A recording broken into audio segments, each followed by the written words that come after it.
third for setting a screen.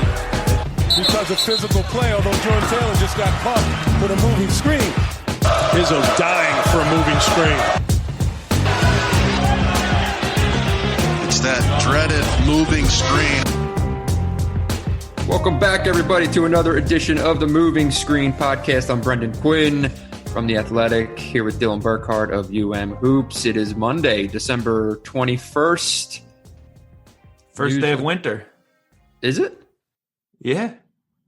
Days get... I mean, that shit, those things don't really stand when you're the days get Michigan. Shorter from here on out. Or no, longer, sorry. So it gets... We're moving in the right direction now.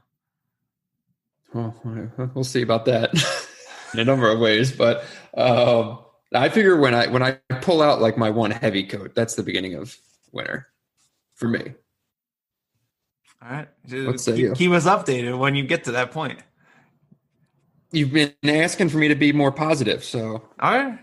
We got Big Ten hoops going on. It's all good, man. Just enjoy the ride.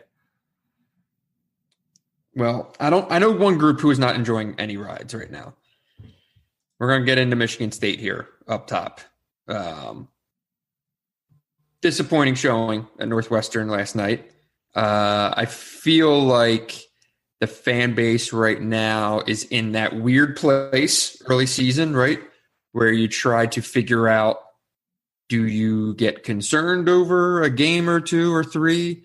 Or do you say, hey, the program stands on its own, right? They usually turn things around. Why are you going to get all hot and bothered on December 21st when you know how these things usually go? Fair?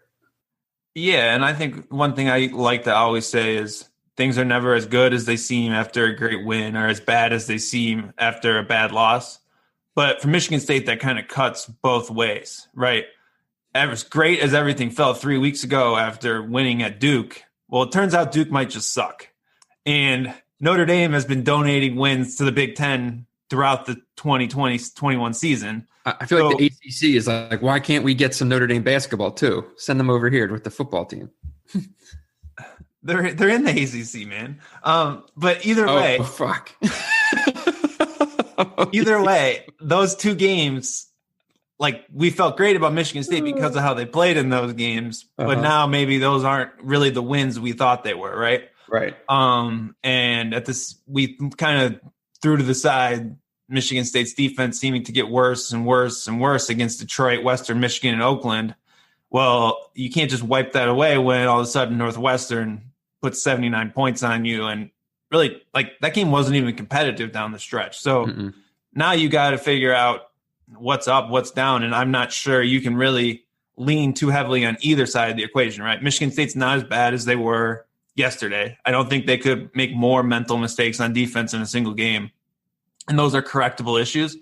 But at the same time, there's a lot of real problems about this team that I don't know if we're closer to figuring out than we were when the season started a month ago. Yeah, like the defense, based on personnel, you feel like odds are, right, that gets cleaned up, that gets figured out for the most part, right? Okay, it might not be the best defense in the country. It might not be the best defense in the Big Ten. It might not be a top three defense in the Big Ten. But you have to figure when we get to the midway point of league play, right, they'll play good enough defense to be able to win at a high level in the conference, right? Just based on who you have and what the coaching staff does, okay? The larger concerns, though, and I think you tweeted this at halftime of the game, right? When they were down, whatever, 10, 11, whatever it was at half. And you brought up the point of like, okay, who leads you back on this team, right? Who is your go-to guy? Who is a reliable offensive option? Because right now, you know, Aaron Henry's kind of all over the place and he can't hit the broadside of a barn at 3-point distance. And he's misses a lot of close baskets right now. It's just kind of been a thing. Rocket Watts is all over the place right now. And Joey Hauser, he comes off of residual action, right? He's not going to, you know, put the ball in his hands and say, go to work, Joey. That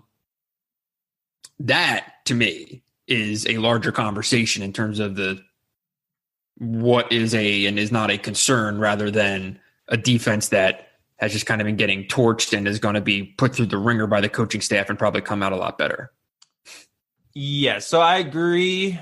I want to go back to the defense for a second because I think there are some very correctable issues, but I also think there are some issues that maybe we don't know the answer to yet. And I think the fact that we've had such a revolving door at center with Michigan State, like we don't know who the center is, I think that is causing a lot of the defensive issues as well. And I don't know that that's just a guarantee to get fixed. And you're replacing basically the ultimate mistake eliminator in Xavier Tillman to just a complete unknown. And like, yes, Rocket Watson, Aaron Henry are going to be great on the perimeter, but Foster Loyer isn't. Joey Hauser's what as a defender? Who's the answer at the 5? Like, these are real questions about Michigan State's defense. And I think a couple weeks ago, we were talking about Michigan State would definitely finish with a better adjusted defensive efficiency than offensive efficiency. And now I think there are fair questions to say that might not even be the case, right? So I do think it's worth noting that the defensive ceiling for this team maybe isn't quite what we thought. I don't know that you can say with confidence that it's not, but there's at least a lot longer way to go to get there than we might have thought at one time or another. And I think you can go even further on the personnel. Like, I thought, or probably when we were having these conversations before, we thought of Gabe Brown, right? Oh, he's really long and he's athletic and he can do all these things on defense. There are some times where he's just kind of out to lunch on defense and just makes glaring mental mistakes. There were a lot of lunch breaks Big time. In yesterday's game. So big time. And even a guy like Joshua Langford, right, who maybe people just pegged as, oh, yeah, Joshua Langford was a really good defender when he played the last time. And, well, right now, like, Langford is not who he was in 2018 in terms of the way he moves, the way that he's capable of defending the perimeter. Right? He's probably a very average perimeter defender right now. Whereas when he was coming back, Izzo was just like, man, my best on the ball defender. Well, yeah, that was 2 years ago though. So, add it all up. You have like a guy like Malik Hall, I like defensively and things like that. But overall, you're right. And I think the defense is only going to get better. I just think now the question is, can it get as much better as maybe we thought it could have been, right? And I think that Henry really has the capability on a good night to be sort of the anchor for a fantastic defense, right? When he's been locked in, he's had great off the ball moments. He's plays on ball defense. Like, he can do everything. And I think that I trust his defensive upside to maybe bring that whole unit together. But I think last night showed that, well, if he's out to lunch he was out to lunch on a lot of plays yesterday for a guy who you want to be your defensive anchor. And he's capable of that. He needs to be able to bring that every night. And like last year, that was Xavier Tillman. Every night he was going to do exactly what the defense needed, can erase a lot of mistakes.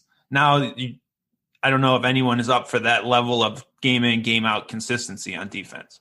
Yeah, and I think they are severely lacking any level of backline communication.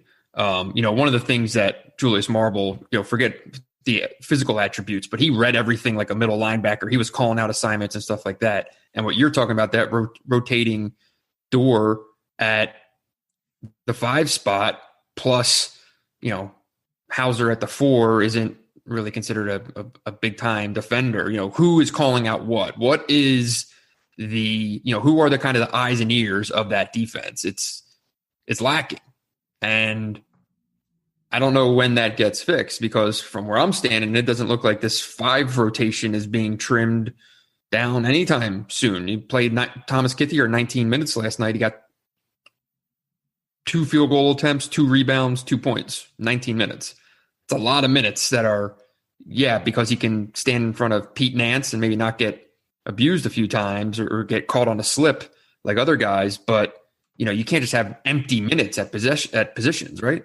Yeah, a couple other defensive stats on Michigan State. 9th percentile nationally guarding post-ups. That's an ugly number. 28th percentile guarding like one-on-one isolations. 50th percentile guarding ball screens. Those numbers are all way down from last year. Sure. I think one thing I would point to that maybe, like, we talk a lot sometimes about kind of shot making luck as far as catch and shoot goes, right? Like, you're going to give up some catch and shoot looks. You don't really have a lot of control over whether those go in or not.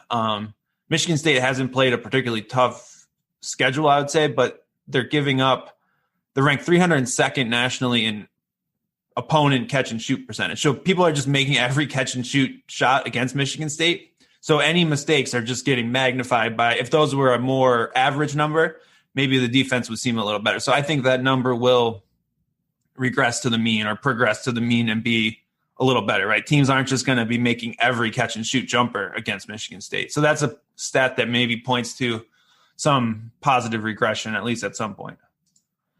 You would think, but at the same time, it's now the team's now entering the real part of its schedule. You said that, it wasn't statistically that great of a schedule. Now it's about to play. Yeah, Wisconsin's fourth best 3-point shooting team in the country. Those boys aren't missing open threes. So yeah, that's a fair point. And if you just want to put it within the framework of the Big Ten, this Michigan State defense is ranked 10th among conference teams in adjusted efficiency and 12th in effective field goal percentage allowed.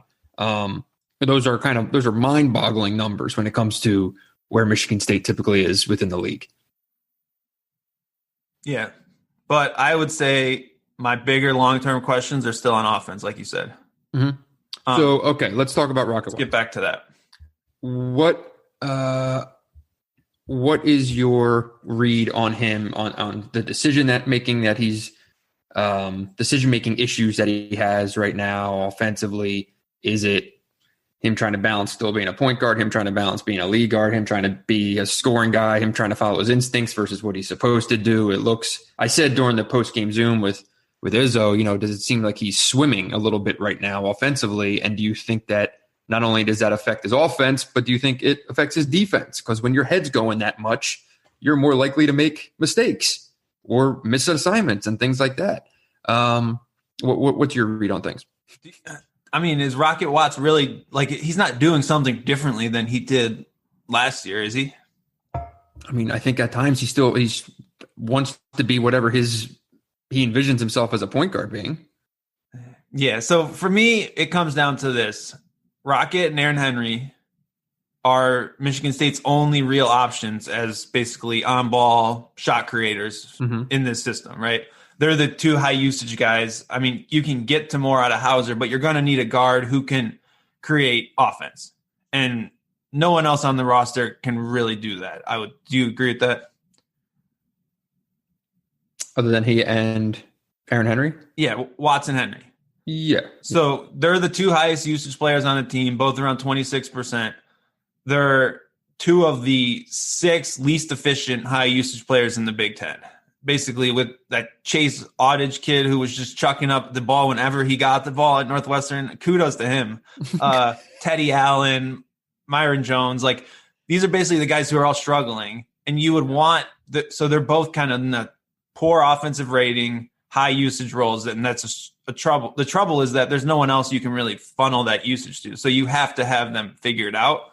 I wrote a thing today on the site with some different Big Ten thoughts. And what stands out to me is both of them, Henry and Watts, are struggling to ever get to the rim. They kind of end up in these sort of 8 to 10 foot kind of pull ups, or Watts loves that kind of offhand floater that he actually makes. Yeah, I do feel like Henry is getting to the rim a decent amount. He's just not converting often when he's there. Yeah, but they both have the tendency to get 80% of the way to the rim and then come up with another shot. And that's not the most efficient way to score. I think the fact that they're both shooting about 30% or worse from 3 doesn't help. And I just wonder I don't know how you fix that as much as just playing better. And Watts is just not wired to be a point guard. He's just always looking to score when he's on the court. I think that was pretty clear in that game last night. So I don't know what the fix is. I mean, this was, I guess, the worry with Watts is I don't really think there was ever a middle. He was never going to be just a guy. He was either going to shoot Michigan State to a bunch of wins or shoot Michigan State out of some wins. And that's exactly what we saw last night, I would say. Yeah. And, you compound things if your two most capable kind of attacking scorers are struggling that way. And on top of it, you're shooting under 35% as a team on threes. You're turning the ball over a lot. I think they're like 285th in the country right now in turnover margin, minus 4.2 turnover margin per game. It's going to be really hard. I mean, the fact that they're 6-1, might mask some of this stuff, but yeah, those are real numbers after 7 games. And I'm not sure what the answer is, because what's also an offshoot of it is that when they're just struggling to move the ball and make passes that at least are making the defense move around, well, now you have to play Foster Lawyer a lot of minutes. And you saw that last night when Rocket was just basically unplayable at times. Well, Foster Lawyer can give you good looks off as an open 3-point shooter, but he's not going to create and get into the meat of defense and score, and he's has his issues defensively. So it's kind of forcing your hand into a worse spot, for lack of a better term. Yeah, there's not really another option. I mean, you have Lawyer, and then if he's not making threes, then what? He's going to try to draw charge on every defensive possession. But other than that, that's what you got. And you're limited on both ends, really. And it's not like you look down the roster and say, oh, well, let's just put the ball in this guy's hand more often, or this guy. It's on Henry and Watts to figure out a way to play efficient offensive basketball and carry the offense. And I think I said at some point, Michigan State I think their stats have been really masked by playing a lot against zone defense, because now we see who's the guy who can create looks when you can't just move the ball to create a look. And that's only going to be magnified on Christmas against Wisconsin, because Wisconsin is going to funnel you into mid-range shots and force you. I mean, that's the pack line's done that for as long as time, right? So, man, I don't know. I don't know what the answer is. Do you really expect either guy to just suddenly start making 40% of their threes or something like that? Not really. Not really. And for all the talk of, Hauser as creator, Hauser as a guy that you play through, well, we've seen it against zone. We haven't seen it at all, really, in man, at least at an effective level. No, I think you got to go. This is my Michigan State solution. Watts, Henry, Brown, Hall, Hauser, and then just pick and pop with Hauser all the time. Yeah. And you can pick and pop with Hall too in that lineup. Yeah. Go back to kind of all that pick and pop, roll, replace, do all that stuff with those two. The problem is Watts missed the pop guy 3 times, I think, last night, where he just. And Henry has a propensity to do that too. Yeah. When he gets going downhill, sometimes his eyes are just locked on the rim. But I think that, in fairness to him, though, it's been drilled into his head endlessly. You need to get to the rim and finish. So it's hard to then ask that same guy, oh, by the way, keep your head up on a swivel and make sure you're kicking to open men for threes, because we need you to do that too. Yeah, I just think that's you're just not losing anything defensively by not playing a center, right? None of the centers are particularly good on defense, right? No one's changing the game. Marcus Bingham can dominate against the undermatched team, but then he just he just doesn't always have it. So Kithier is not a rim protector. He's not an offensive threat. What exactly are you getting out of playing him 20 minutes? Right. Malik Hall, I think, went out there and played his ass off for 10 minutes and made the game close. And he's not perfect, but I think he's going to give you tougher minutes, right? I don't know. That's what I think you have to go to that setup, because I just don't really see a lot of upside. And even if Julius Marble plays 22 minutes a game, is that suddenly going to change what Michigan State is as a team? Maybe. I know you're on the Julius Marble train. I mean, I just think you at least get something out of those minutes when he's out there. Yes, he's probably prone to maybe missing a guy or on a read or whatever, but shit, at least he's rebounding, at least he's banging, at least he does something, at least he can put the ball in the basket. Whereas, there's times when Kithier and Bingham are out there where it's just, you might as well be playing 4-on-5. Was there any update on Hauser's knee? Is he good to go? Is he? There was no update after the game. I was surprised to see him go back out there, especially after he didn't come out of the half. Right. Like they were playing, but like shit. Like Hauser was not going. If they got it down to playing a little better. Well, if they got it to like a 6-point game, and you're like, all right, let's go with Hauser, fine. But I don't know. I mean, they had that 11-0 run to cut it to what? I think it was. It just looked really bad when it happened.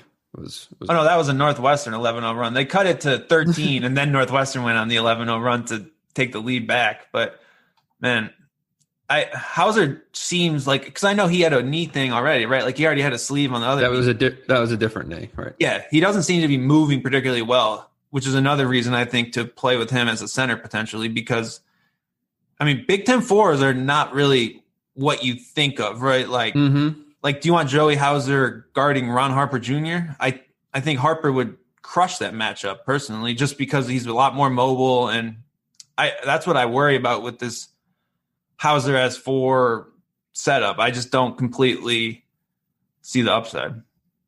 I agree, and like he's rebounding fairly well. He's the best rebounder on the team, right? So if you have him out there with Hall, like you still have 2 capable rebounders. So why not? It's not that big of a difference, because the other thing is like, as you see the offense struggle more in the half court, this team should still be looking to rebound and run, which is all they talk about at Michigan State, right? Where has that been? I don't have the transition numbers in offense, but just based on kind of what I feel like I'm seeing, it doesn't seem like they're getting many easy baskets out in the open floor.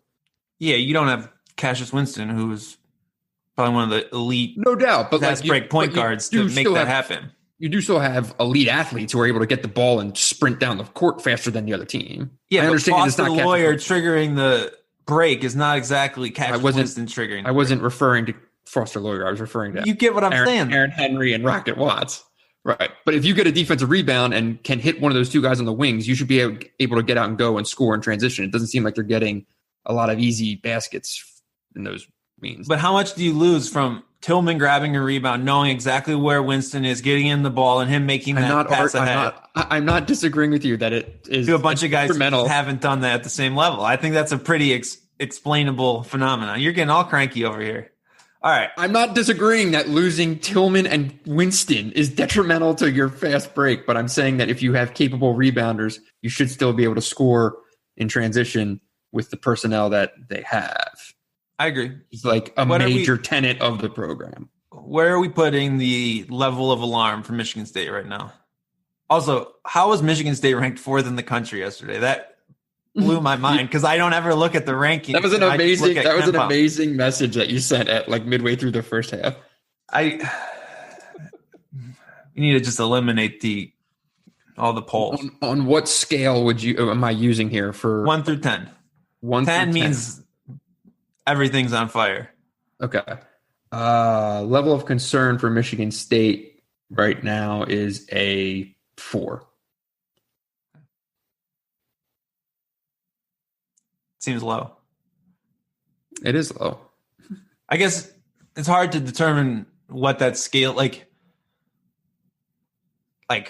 what's the chances this team is Big Ten contender versus not? Like I think they're a top half team.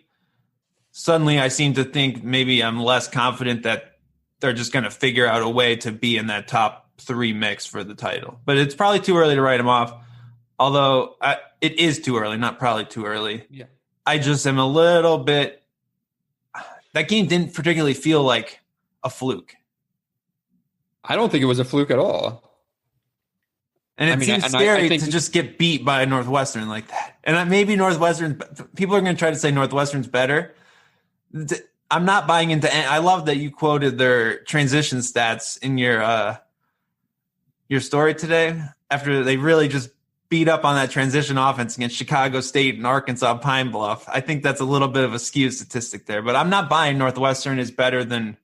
Okay, well, I mean, they were getting out and running last night. It looked like a completely different way of playing for Northwestern. I don't remember them ever running on misses and playing up and down basketball. Okay. Am I wrong? I'm skeptical of where this Northwestern team is. I don't think anyone's. I mean, if maybe people are arguing that they're good. I thought they played really well, though.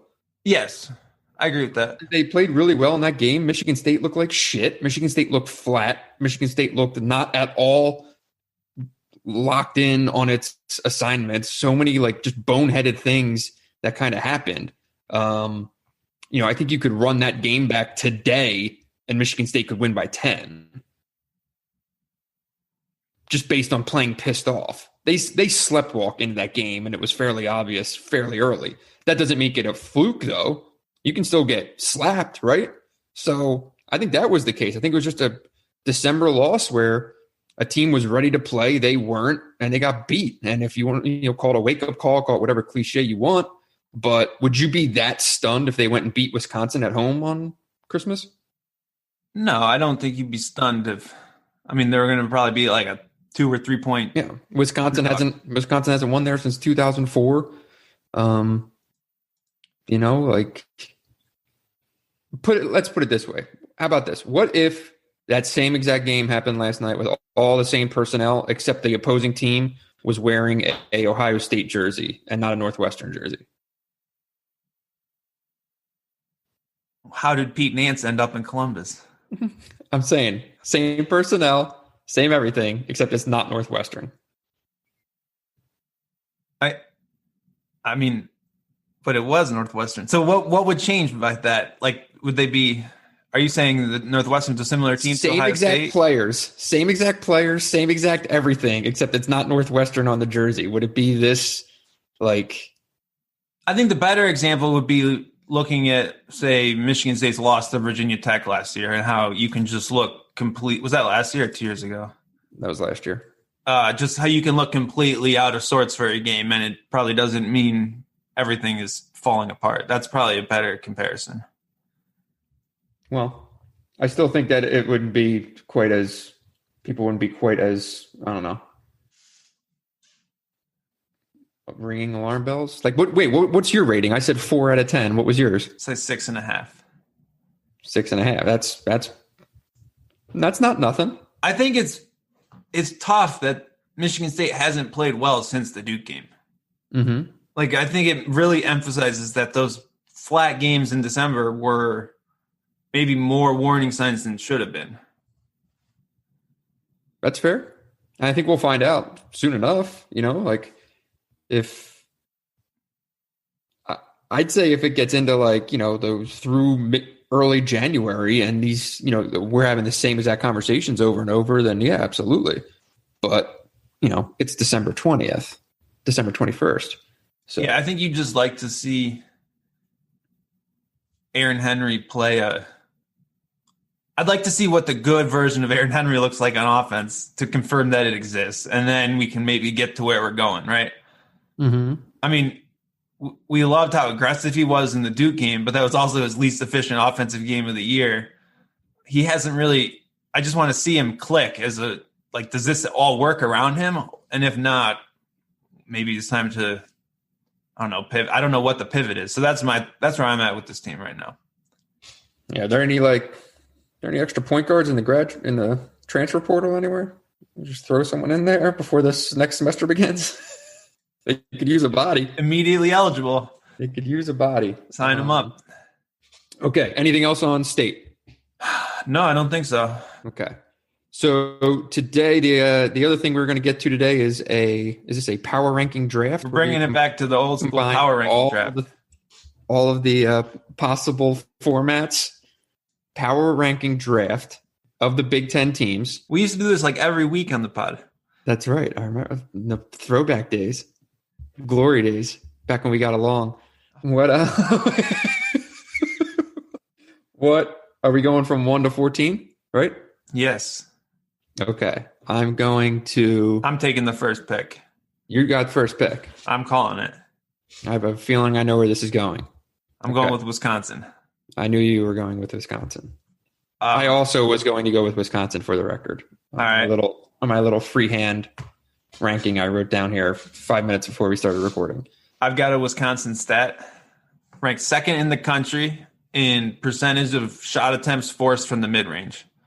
So Wisconsin's defense is basically perfectly dialed in. Louisville was 7 of 24. They took over half of their shots as mid-range jumpers in that game this weekend. And remember, Louisville plays the pack line. They should know how to play against it. I think this Wisconsin's the fourth best shooting team in the country. They have all seniors, and they know exactly how to play defense. I just like that combination in a year where every Big Ten game is going to be a grind, and there's a lot of teams like Michigan or Michigan State or Ohio State. I don't think they know what they are in a best-case world, and I think Wisconsin already does, and that's a big advantage, especially early in the conference season.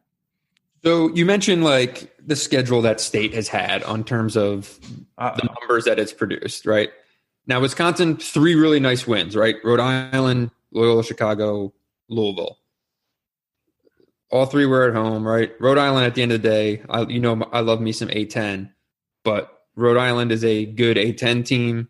Loyola Chicago is a good Horizon League team. Louisville was without Carlik Jones. So what really,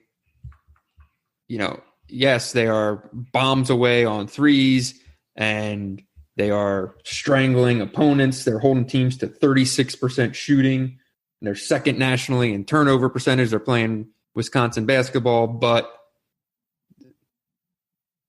they're 6-1 without any win that really wows you, I would say. And they lost to a Marquette team that's now 5-4. I'm just playing devil's advocate for the sake of playing devil's advocate, by the way. Like I said, I was going to pick Wisconsin 1 as well. But when I hear like they're dialed in, they're this, they're that, they're ready to rock and roll, like, well, they still have to play. Like, let's see them play somebody. So what was the concern that you said all offseason? Oh, the 3-point shooting carrying over. They're shooting 44% or something. I mean, are they going to not make threes, right? Like, it's not one guy making all the threes. They play, 3-4 guys who are going to be 40+% 3-point shooters. I don't really see I get that their schedule hasn't been great, but a lot of teams haven't played a great schedule. I don't really see that. I think this team is basically what we thought they were, and that's enough to be first in the league, because I don't know that anything else has changed to change that fact. I mean, I agree, but Christmas will be interesting. Christmas Day will be interesting. I also wonder, like, right, I said at the end of last year, like, I don't know if this team is quite as good as the way that they're playing and what their numbers are saying about them right now. Like, I do wonder a little bit about that right now, right? Their numbers are off the charts good. At the same time, the schedule is the schedule. You know what I mean? That's all I'm saying. I think the big difference is we know what they're doing works in the Big Ten. Whereas you take something else, like someone else's, like Michigan, we don't know what Hunter Dickinson's going to look like against Kofi Coburn or against someone else. So there's like a schedule adjustment factor. Wisconsin's not going to play differently in the Big Ten. They're going to do exactly what they've been doing, and they're just going to like what they do wins Big Ten games. So that's where I'm at with the Badgers. Right. I agree. Who's your second pick? This is a good one. I mean, I don't see how it can't be Iowa. Okay. All right. Sell me on Iowa. It's still the number 1 rated offense in the country. As much as this is as much as me saying I think you have to take Iowa, as much as saying I can't make a case for anyone else to be picked above Iowa. Is that fair? You know what I mean? I don't think at the end of the day, if your one loss is against the best team in the country on a neutral court, so be it. Their offense is still stupid good. I don't know how many. It's still stupid bad. Their defense is still stupid bad. Yeah. But the fact that, they still have a win over North Carolina. They still have a win over Iowa State. Iowa State, let the record show, is terrible. Do like the fact that they're complementary pieces to Garza are playing well and have produced this year. And it's not just this, throw the ball in the black hole and hope for the best. Yeah, I mean, Iowa to me is still worthy of a top right now. It's worthy of a top 10 national ranking, and it's probably the second best team in the Big Ten. Now feel free to dismantle their defense and get very angry. No, so Iowa is probably what we'd say they are what we thought they were in the preseason, right? Garza's still ridiculous. The offense is still great. There's been no sign that the defense is anything improved over what we've seen. So what I come back to is we know what that looks like in the Big Ten, and it's not really a Big Ten contender. Is the offense that much better this year that suddenly it's going to be a Big Ten contender? Is the defense going to magically be fixed when they host Purdue tomorrow? I mean, I think the offense is even better than it was last year. It is better. Is it how many wins better is it? That's my question. I mean, this was I think it could be like 3 or 4 wins better than it was last year based on the way that the offense is playing. Very reminiscent to Michigan in 14? The offense was shit. The defense was shit. The offense was just absurd. And they won a ton of games because the teams can't hang because you're just not used to playing that way.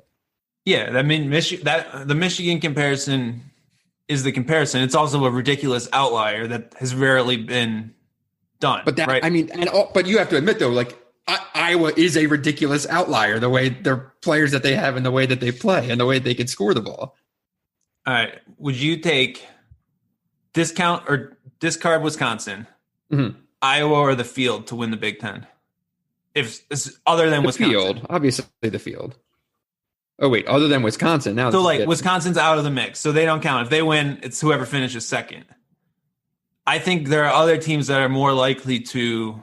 I just think there are other teams that are better and more balanced than Iowa that I like a lot more than them. Well, are we picking right now a power ranking of the way that they're playing right now, or are we picking who's going to win the league? I'm just curious what your thoughts are on this, Matt. Like, do you think Iowa is a Big Ten contender? Absolutely. Okay. I'm skeptical. I'm still skeptical, but I mean, I think it'd be kind of crazy just to say that this team can't compete to win. They can compete 13 or 14 games in the league this year. Okay. I'm not really saying. Curious. I think I don't think I was good enough to go. No doubt. I don't think I was good enough to go like 16-4 in the league or anything like crazy like that, right? But I do think the league's going to be, it's going to eat itself alive, and it'll be 14 wins it, 13 wins, gets you a share, something like that, one of those scenarios. Iowa can do that. Okay. My next pick is who I would have picked second, is Rutgers. Right. Rutgers already was great on defense, but last year they were just terrible on offense. Unlike Iowa, they've actually improved on one side of the ball where they struggled last year, which I think really elevates their ceiling. I thought the win over Illinois was really impressive.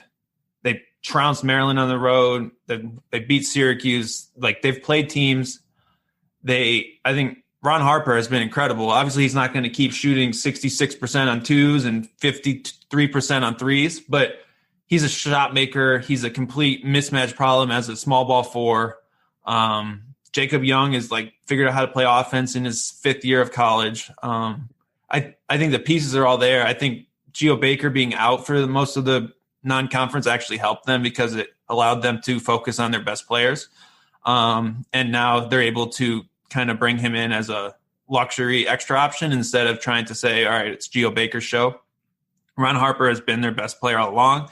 Turns out Jacob Young is actually a better point guard than maybe we gave him credit for. So I love this team. I think they play harder than just about any team in the league, and now they actually kind of have the offensive pieces to get the job done in a way that they just didn't have that kind of upside last year. Their game against Illinois was their best offensive performance ever since they joined the Big Ten.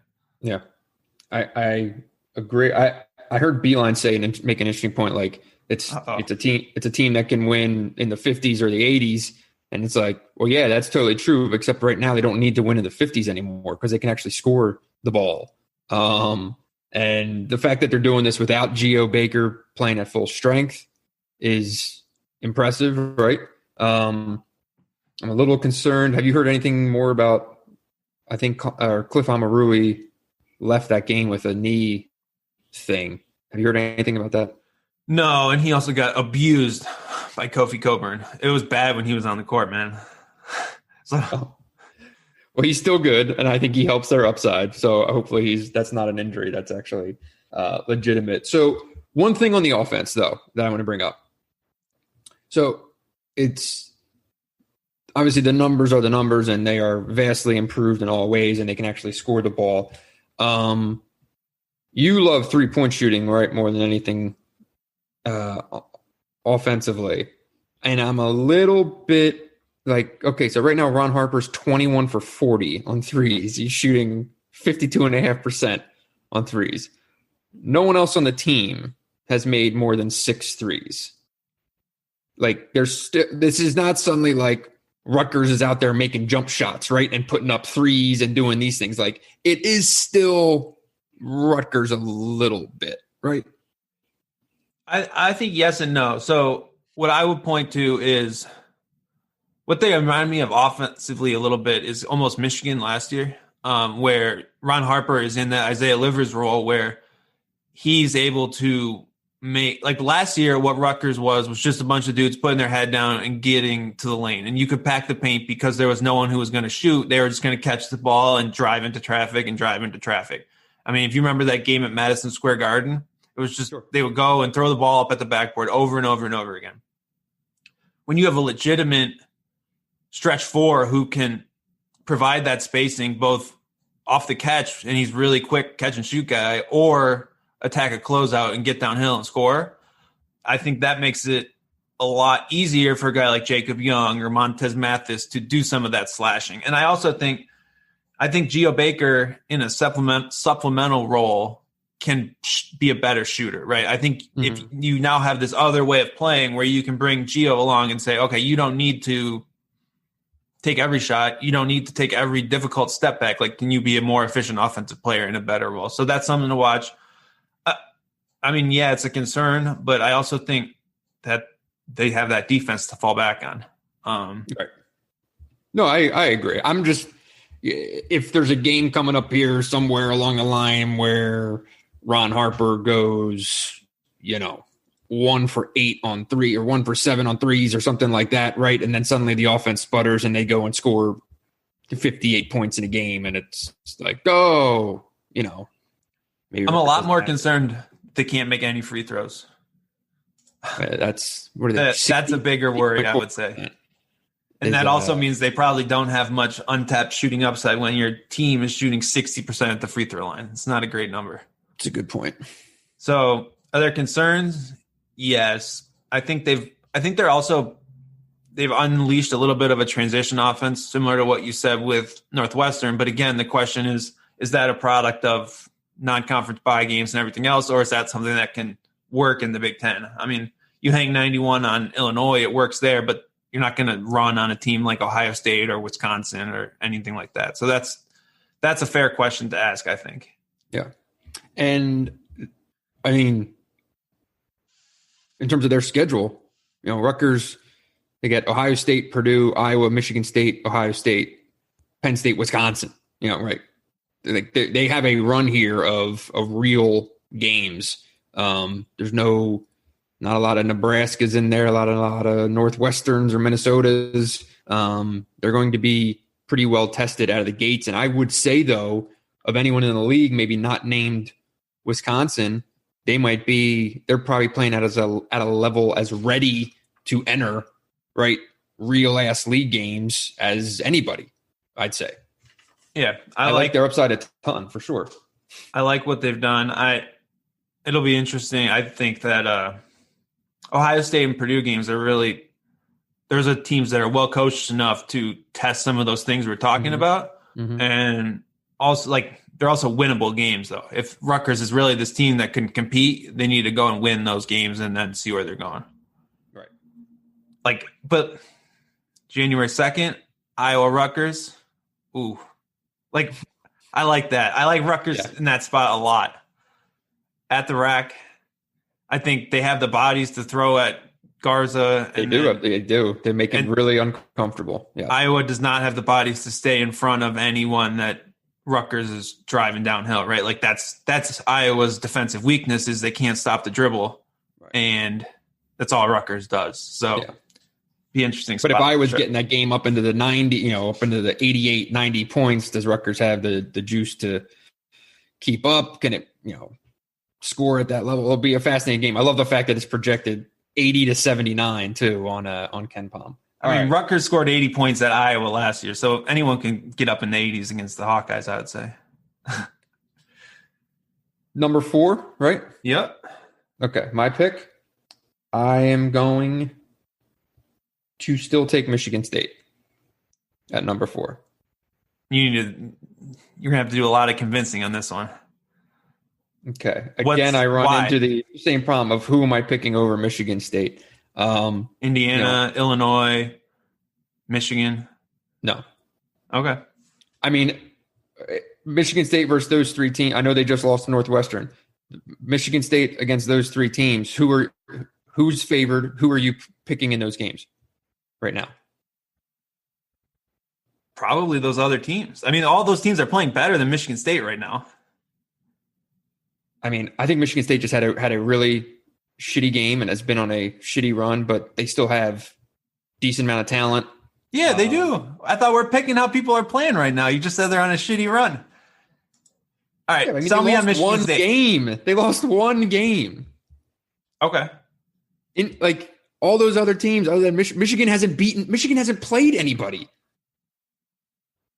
Yeah, they've played teams as good as Northwestern.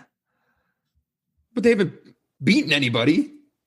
Yeah, I mean, that's fine. And Michigan's probably one of the hardest teams to rank just because of that. But you don't think Illinois has Indiana played as well as Michigan State? Well, I mean, they have 3 losses. I know that Illinois is the best team in the country. Rutgers is Rutgers, and Missouri has turned out to be pretty good. But, I mean, when I've watched Illinois this year, I have not been blown away. I thought they looked pretty good at times against Baylor. I did not think they looked that good against Missouri. And Rutgers just beat them. So, okay. I think the one thing you have to point out before you can talk about Michigan State, but there's 3 teams in the Big Ten that have played a top 50 schedule. Do you know who they are? Penn State, Illinois, and Indiana. So it's easy to say, well, those teams have lost games, but a lot of teams have played strength of schedules that are down like 200 and worse, right? Wisconsin's at 150th, and then Michigan, Ohio State, Michigan State, Minnesota, Nebraska, and Iowa and Northwestern are all worse schedules than that. So there's a lot of teams that haven't played anyone, and I think you have to at least adjust that Illinois has played a lot of good teams. Would you agree with that? Yeah, no doubt. Okay. So Michigan State, 4th in the Big Ten after losing. Where's Northwestern going to be ranked in your draft? That's the question. I got them 10th. Okay. So unless you grab them before that. Okay. I mean, it's one game that they played really poorly in. We can say what we will about Duke, but they still beat Duke. Although I guess Illinois beat Duke too. Again, for me, it boils down to talent on the floor, what I see, and the fact that when I look at the other teams behind them, again, I would pick Michigan State to probably win if they lined up against any of those teams right now. Even the way everyone's playing right now. I know the efficiency numbers aren't that great. What are they like? They're on sub 50 in defense. And I think they're 14th in offense nationally. But, again, 2 weeks ago, we were having a very different conversation about Michigan State. And yes, I know they're playing poorly, but Jesus Christ, it's not like they've lost guys to injuries. It's not like they're falling off the face of the earth here. Okay. I'm going next. I'm taking Illinois. Okay. I know they've lost as well. 3 games, but they lost to Baylor, who's arguably as good or on par with Gonzaga, right? Those are the 2 teams that I think are multiple tiers above everyone else in the country. They lost a rivalry game at Missouri, lost a close game at Rutgers, but they whooped Duke just like Michigan State, dominated Minnesota in a Big Ten game. Minnesota, to be fair, doesn't seem terrible, maybe. I mean, they beat St. Louis, right? Like, they're a capable team, and Illinois went and beat them by almost 30 points. They have the best guard in the Big Ten for sure, one of the best guards in the country. They have a dominant big guy. They have a lot of talent. My biggest problem with them is they don't have the depth at the 4 really to go small, and they really got killed at Rutgers playing Coburn and Georgie together. And I think we could all go a long time without ever seeing that. I really hope that the transfers they had coming in could have made that not a problem. But Grandison hasn't played particularly well, and I believe Hutcherson has been out with a back injury that seems to be lingering. So I'm still worried a little bit about if anything goes wrong, they kind of have to go with basically all their best players are 6'3" or shorter other than Coburn. And that makes it tough against a guy like Ron Harper, who he's either too big or too fast for your options. But I love that team overall. And I'm not really worried about maybe some losses. I think they're still the most talented team in the Big Ten. So, I mean, that could very well be the case that they're still the most talented team in the Big Ten. It concerns me that they're, shooting 45% on threes, and they're 5-3. And yes, I know like the losses are not terrible, but I still see a lot of issues from last year in that like the personnel, like how the personnel fits together still does not exactly mesh with the overall talent of that personnel. It's still kind of mismatching in ways. And like, we saw it as a detriment last year. And like you've made the point a million times of how narrow Illinois' basically margin for error was last year. And I think their guard plays a little bit better, but it doesn't – what? Nothing. Oh, you just made a face. It doesn't like – I don't know. To me, it seems like you can still kind of – poke some holes in what Illinois is. Yeah, I'm not saying they're a perfect team, but they have. Where would you rank Dosunmu among Big Ten guards? He's the best guard. Would you agree? Mm-hmm. Where would you rank Coburn among Big Ten bigs? Probably second. Sure. Second or third. I mean, you can make, I don't know who you're going to argue, but so you have that foundation, which there are a lot of teams in the league who are like Michigan State is dying to figure out who its starting point guard is and who its center is, right? So I think having that to build on, there's a lot of upside here. I just think I like that they've been tested. I think they're going to go on a little run here in the Big Ten. They have Penn State, Indiana, Purdue, Northwestern, Maryland, Nebraska. All of a sudden, we're going to be talking completely differently about Illinois, I think, in a month's time. So that's where I'm at with this team. I get that, like, really the only argument I can see for Michigan State being ahead of them is just that Michigan State's lost fewer games, but I think that's a product of the schedule. You don't have any concerns about Illinois' defense? I mean, that game at Rutgers wasn't good, but they need to stop 81 to Missouri, 91 to Rutgers. I think they need to stop fouling. It's a little bit scary to see those fouls start picking up like an old school Brad Underwood team because they really figured that out last year. But I'm not completely worried about the defense. I think Curbelo, is one of the most exciting players to watch in the conference. He also just does ridiculously stupid shit sometimes. So I think – and like this is my thing. Like when I watch they foul a lot, right? They turn the ball over a ton and the defense like at times is just bad. So, like, think about this: Curbelo and I Miller are freshmen. I love some of the pieces. 8 games into their college career, they're going to be a lot better later in the year. You look at a guy like who's that guy in Michigan State? Hogarth barely plays. Sissoko doesn't really play, right? Like, I think Illinois is Hauser's probably going to be a lot better in. Okay, Illinois is one player short. I think if they could have that small ball, 4 weeks, 6 weeks. That's all I'm saying. I don't see picking Michigan State ahead of them. That's fair. I mean, I had Illinois at 5, and it was basically my big like coin flips were Rutgers or Iowa at 2, Michigan State, Illinois 4, 5. I think multiple and like part teams, of it, like part of me with the Michigan State thing also is like you also have like they do get a degree of benefit of the doubt in my book, Michigan State, based on track record. Where like I'm not going to overreact to a loss against Northwestern and be like and totally like I picked them to finish second in the league overall, right? In this season. So like I'm just less inclined probably with that program more than any, right? To just say, okay, this thing's going off the rails. You know what I mean? Yeah, I'm just worried we haven't seen enough of the good stuff. And now they're going to have to figure out the good stuff. You could also argue that that's like a good thing, that they haven't really played well. Like they're going to get better. You have to play well. It's one thing if you play badly for a month and you've already not even Christmas. I mean, they just have to figure it out. I think there's a lot to figure out. There is. Okay, so we are at 6, and it is my pick, right? Yes. Okay. Here I have Michigan, and again, this was a hard one, but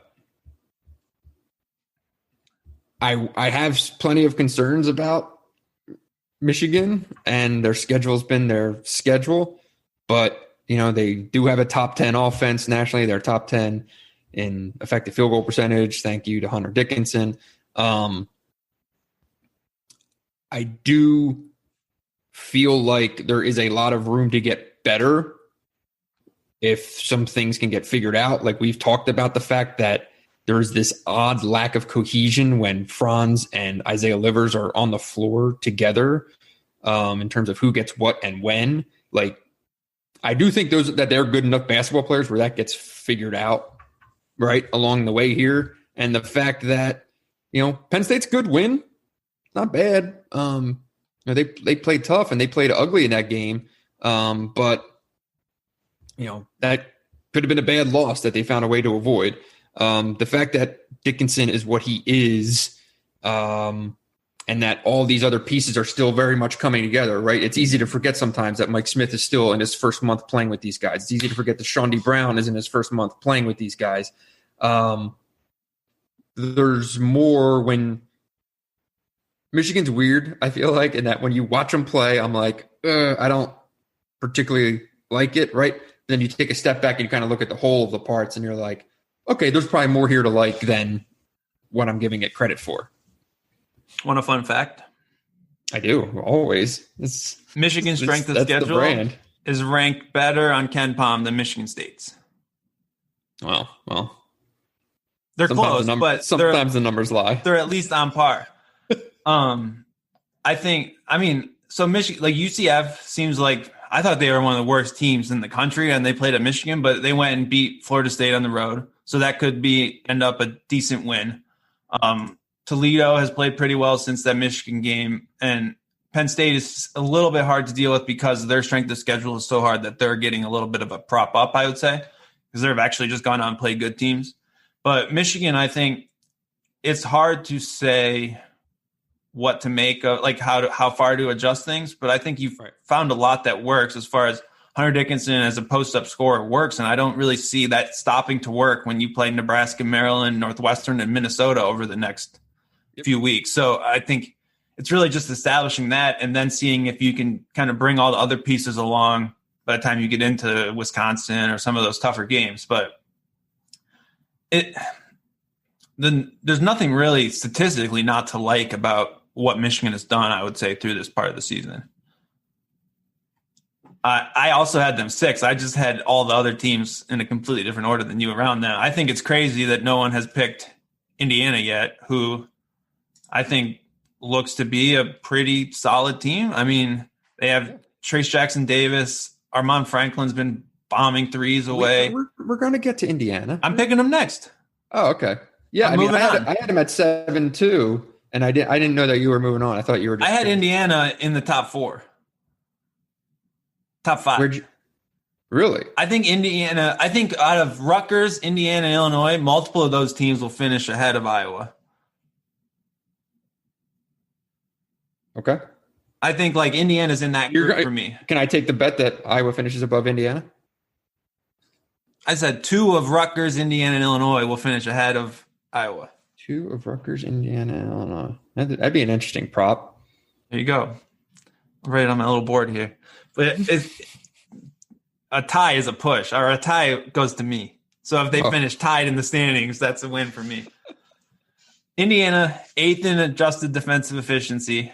I think, like, for all we talk shit about Archie, I think he's a good defensive coach. No doubt.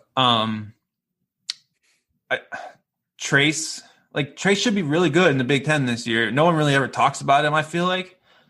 Wait, didn't I get slammed for saying the same thing this summer? Didn't Alex get all bent out of shape because I said that this summer? No, you said no one was talking about him in the preseason when he was a preseason All-American. I think he's sort of like he's second in Ken Pom MVP right now. He's really, really player good. of the year. So really, really good. There are some pieces here with this team. They went and they've played real teams. Obviously, they came up short in that Florida State game, which would have been a really good win. But I think they're going to grind out some Big Ten wins this year. But maybe I'm naive and I'm falling back onto Archie Island. I don't know. Yeah, I think that I have him at 7, and like I want to see what their guard play looks like in Big Ten games before I'm buying Indiana. You know, it's as much rep. It's the same thing with Michigan State. It's like, you know, you get this benefit of the doubt, and Indiana doesn't get that benefit of the doubt. Where like on paper, you look at what they've done so far, and yeah, you can certainly make a case for them to be top 4 or 5 team in the league. At the same time,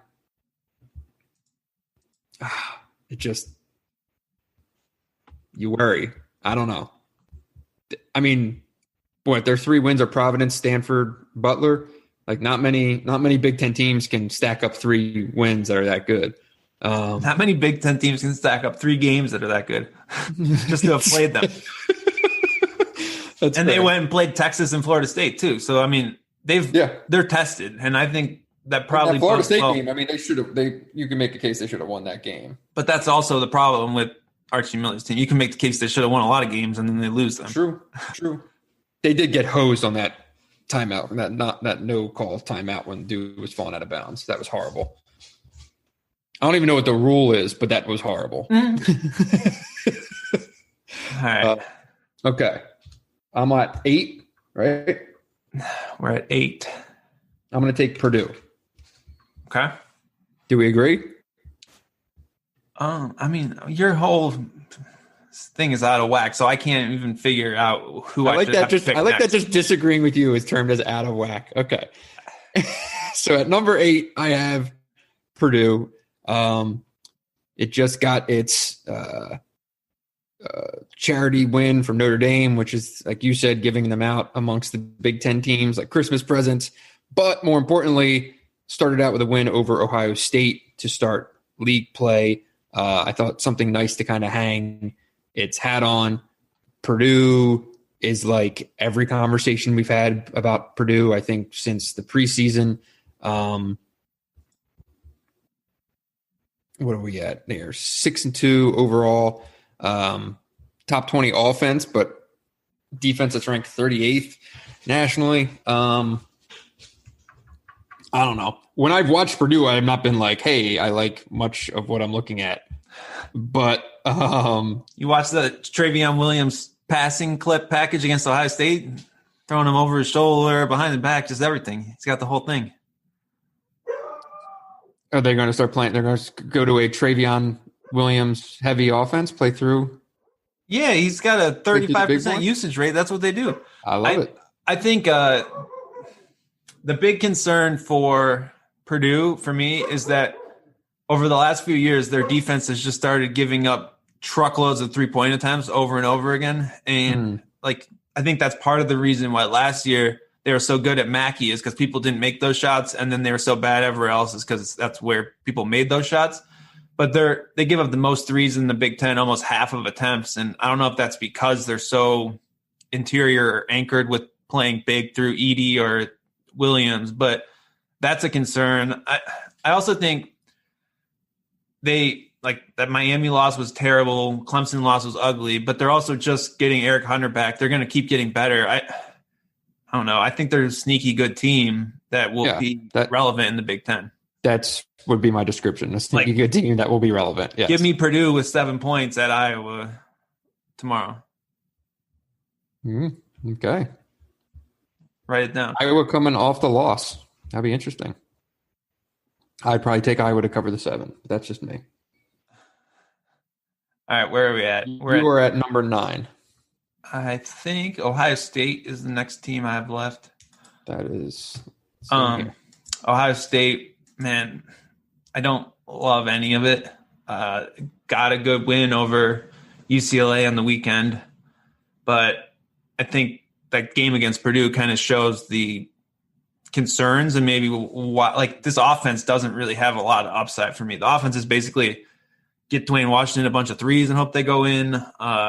I know EJ Liddell was out, but he only missed 2 games with mono, which is kind of impressive. But I don't love anything about this team on offense. I don't see it coming together in a way like, holy shit, that's tough to stop. Mm-hmm. It's going to be, they'll probably be solid defensively and then figure the rest out from there.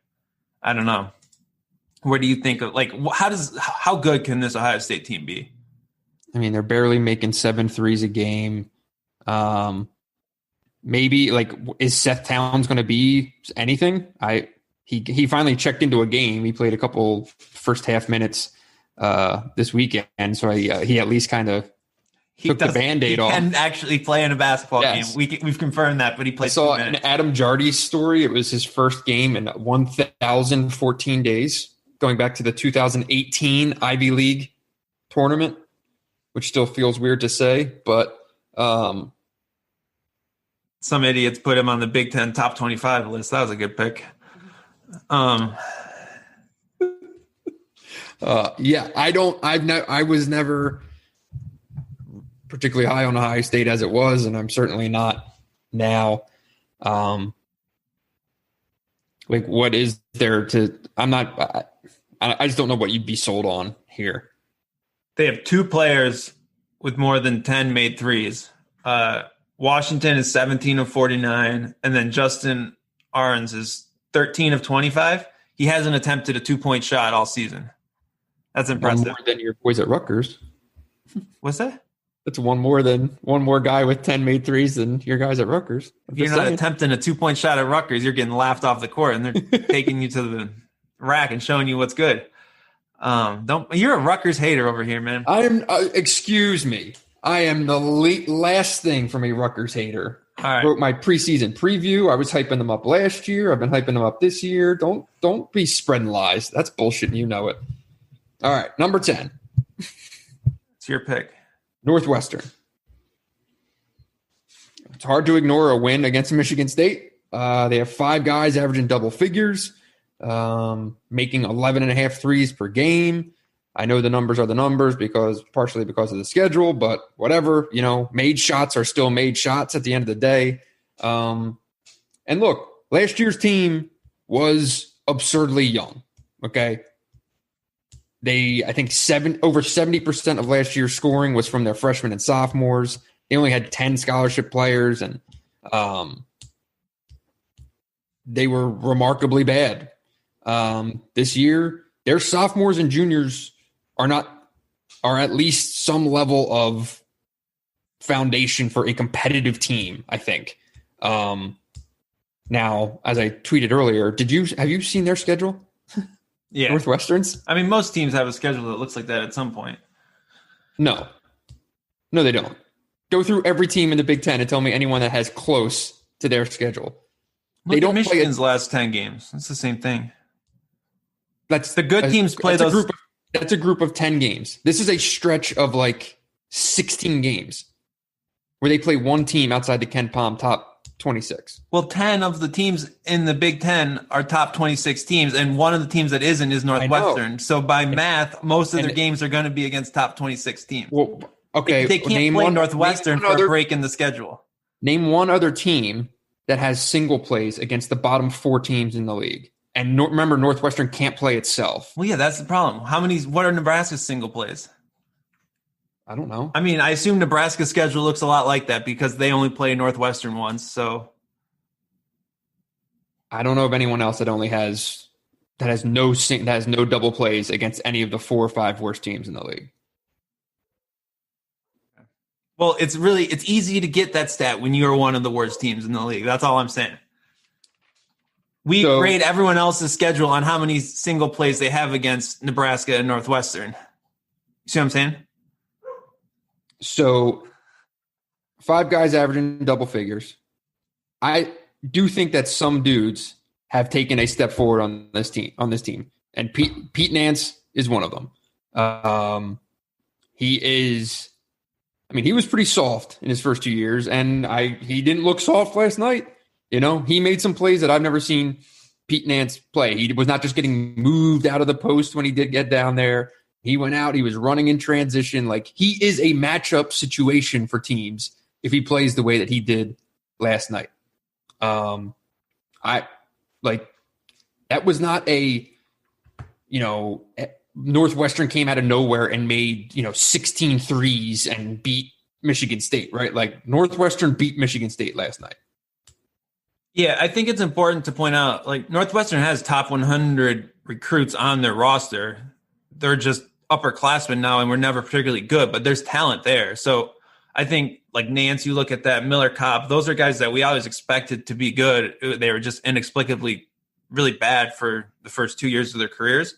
So I think there is, like, they should be a better team than Nebraska, which is reshuffles its roster and brings in a bunch of new guys and doesn't really have anything going. Like, they've played long enough in the Big Ten that they should be able to be competitive in the Big Ten. So I think there's signs of that. I think Boo Buie, he was hurt a lot last year, I believe, or at least like he missed time and then had a kind of lingering effects of that injury. So, because he was really showing something as a freshman early in that season, and then he never really got back to it.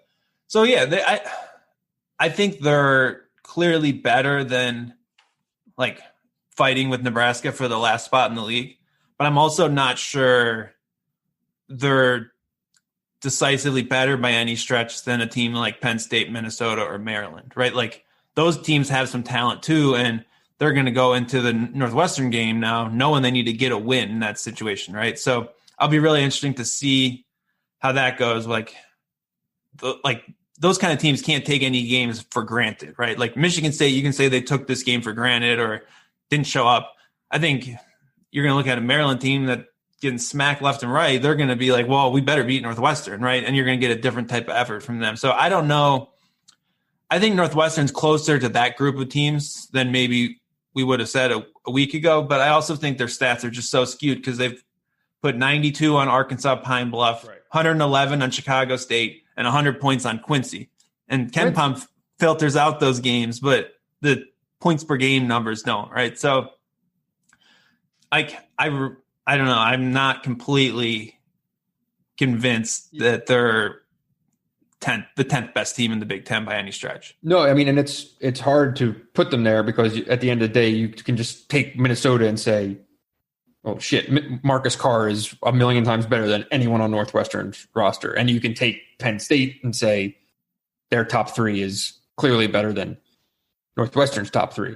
But at the same time, just watching Northwestern play last night, it's probably some recency bias, but they looked real, and you can't knock them until they give you a reason to knock them, right? So who do you have at 11? Would that be Penn State or Minnesota? I'm taking Penn State just because I like their schedule, and I think they are a tough kind of perimeter scrap. Like, I like that they have an identity on something other than just one guy taking all the shots and making all the plays. I think their defensive concerns, I think they maybe don't like, they're going to lose against teams with dominant big guys, right? Like Kofi's going to eat, Garza's going to eat, but I think they can cause some problems for teams with their perimeter toughness. I don't love this pick, but I have Penn State next. I mean, when you look at their guards, like they got guys who can get buckets. They play their asses off still. They're going to get wins. They're going to be really annoying to play against. But at the end of the day, they'll finish with 6 wins in the league, right? Or less. Or less. But I think a couple of those wins will be against good teams. Probably. Yeah, they'll pick someone off here or there. I could see that. What do you think? So you have Minnesota next at 12? I do. I mean, how about this fact? You see that tweet last night? That was their best non-conference win under Richard Pitino. Going by Ken Palm's numbers, at least. Now, that says a lot about Rick Pitino's era, Richard Pitino's era at Minnesota. Glad but you got also, his 7th year or 8th year, whatever it is. It also says, though, that was a good win. St. Louis is a good team. They could be an NCAA tournament team coming out of the A-10 this year. But what's their one loss? I mean, the fact that they got just absolutely boat raced by Illinois at the end of the day kind of was a little humbling.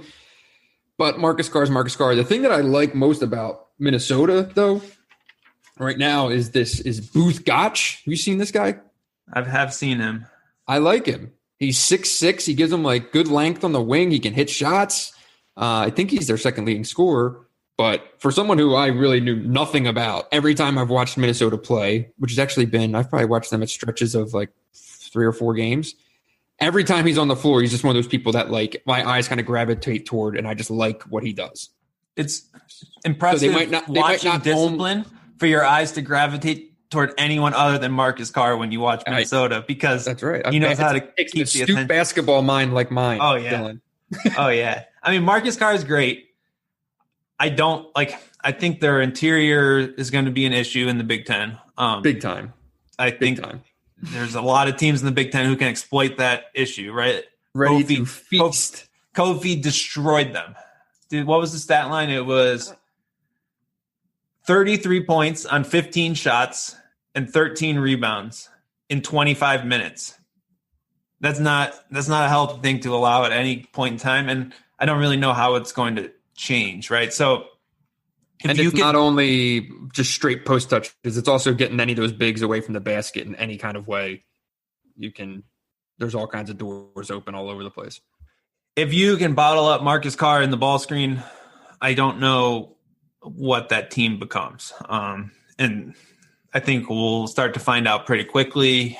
And it's not like we're going to trust Pitino to coach his way out of it. So I'm skeptical on Minnesota right now, I think. It's also going to be hard for them to win close games because in the last 3 minutes of any game that is basically, moderately close, you have no idea what Marcus Carr is going to do at times.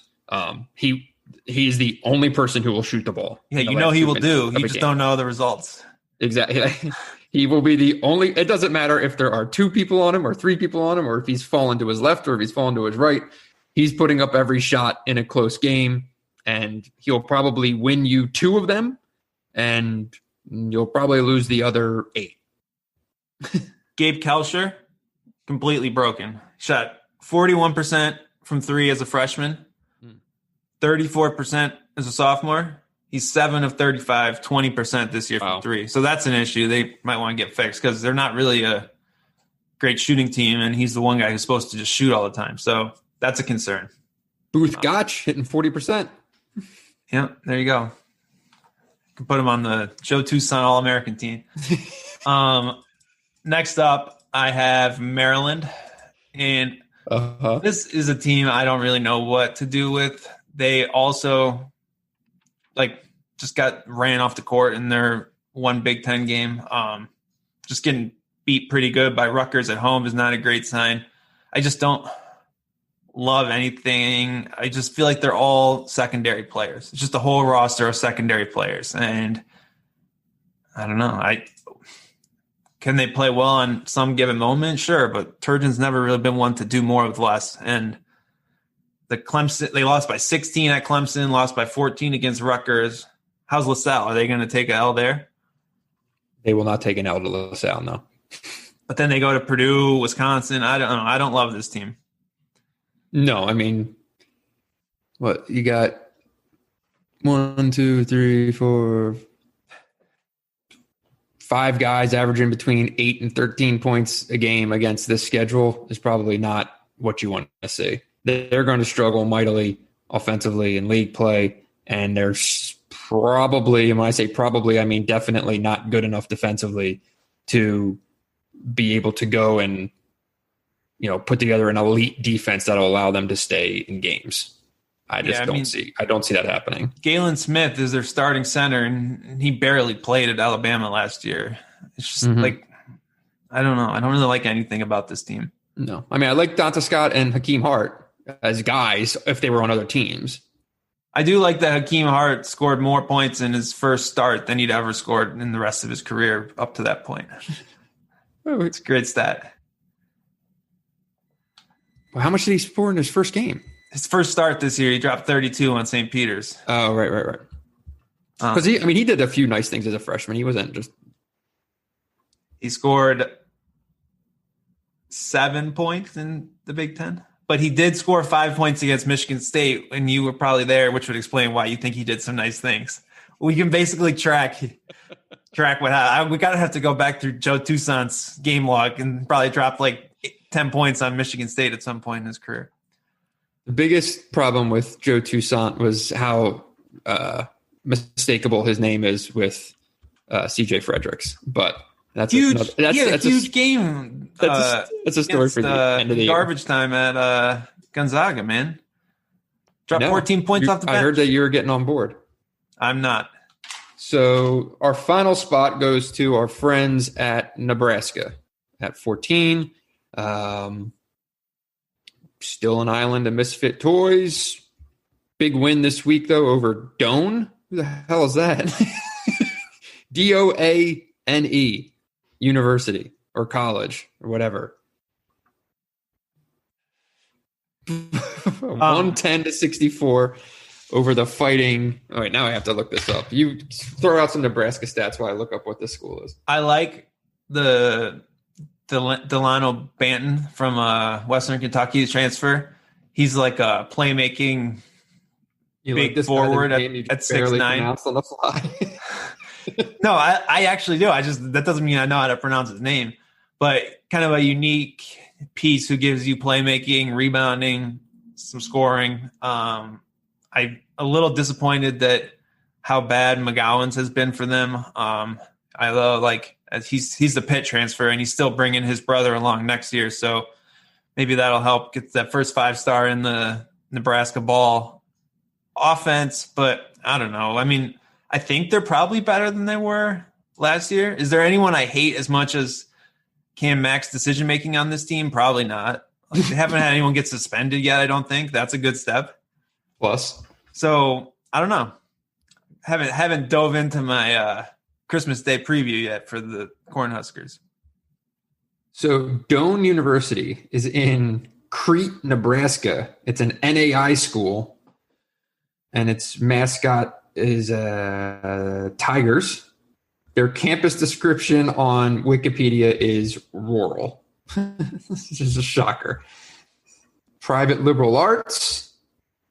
Let's see if there's any religious affiliation. United Church of Christ. There you go. Doane University. Enrollment, 1,000. Apparently they couldn't put together 12 guys on the basketball team to stay within 40 of Nebraska, though. As John Beeline would say, it's great to keep that money in state. If you got nothing out of this podcast, at least you now know what Doane University is. Do you feel better about yourself? I'm glad I learned that. Yeah, I'm glad I spent 2 hours with you here just to find that fact out at the very end. Got something out of it, man. This is why people should subscribe to both The Athletic and Hoops. Do you have anything coming up other than the Nebraska review, which I'll be sure to read? Had some good I did a story on the Big Ten today, so some little nuggets in there, some charts, some graphs, all You that were fun all stuff. prepared for this podcast. Yeah, I got my research in. I probably wasted everything on this podcast, so you might be able to find something extra in there. But if not, we tried. How about you? Had a story today on obviously the Michigan State Northwestern game. Later this week, I'll be writing off both of those games on Christmas. Wrote a piece this weekend on Julius Marble. And if you have not read last week's feature on Malik Hall and his background and his story of both his mother and his father, I would encourage you to maybe go check that out on The Athletic. And thanks for a lot of people who sent a lot of kind notes about that story. Well, thank you. I'm glad that we waited until the end of the podcast to tease it too. Great for business. This is it's not a money-making operation, this podcast, Dylan. This is a labor of love. Fair. Right? Yeah. How shitty would our weeks be if we weren't able to get together and talk some hoops and yell at each other and get all hot and bothered? Hopefully we can brighten someone else's Christmas week with a little Big Ten debate. There was a lot of cheer in this podcast, so we appreciate everyone listening. If you'd be so kind to leave us a review in the iTunes store, it would help immensely. And tip your bartenders and servers. And most importantly, everyone, have a wonderful holiday week. We wish you all well and nothing but the best for both this holiday and 2021.